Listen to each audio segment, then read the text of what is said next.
Right మనం break news చూస్తున్నాం. ప్రధాని మోదీకి ఏఐసీసీ అధ్యక్షుడు మల్లికార్జున్ ఖర్గే లేఖ రాశారు. పార్లమెంట్ నియోజకవర్గాల సంఖ్యను పెంచొద్దని లేఖలో కోరారు. ప్రస్తుతం ఉన్న లోక్సభ స్థానాలను మరో 25 ఏళ్ల పాటు కొనసాగించాలని సూచించారు. నియోజకవర్గాల పునర్విభజనపై అఖిలపక్ష సమావేశం ఏర్పాటు చేసి అన్ని రాజకీయ పార్టీల అభిప్రాయాలను తీసుకోవాలని డిమాండ్ చేశారు. 2029 ఎన్నికల్లో మహిళలకు ప్రాధాన్యం ఇవ్వాలని, మహిళలకు 3వ వంతు రిజర్వేషన్లు కల్పించాలని ఖర్గే కోరారు. డీలిమిటేషన్పై బలవంతంగా బిల్లు తీసుకొచ్చే ప్రయత్నం చేయొద్దని ప్రధాని నరేంద్ర మోదీకి విజ్ఞప్తి చేశారు మల్లికార్జున్ ఖర్గే.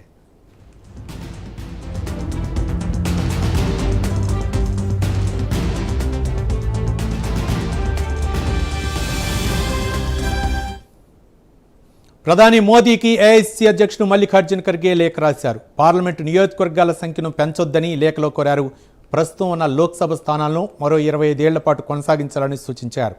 నియోజకవర్గాల పునర్విభజనపై అఖిలపక్ష సమావేశం ఏర్పాటు చేసి అన్ని రాజకీయ పార్టీల అభిప్రాయాలను తీసుకోవాలని డిమాండ్ చేశారు. 2029 ఎన్నికల్లో మహిళలకు ప్రాధాన్యం ఇవ్వాలని, మహిళలకు 3వ వంతు రిజర్వేషన్లు కల్పించాలని ఖర్గే కోరారు.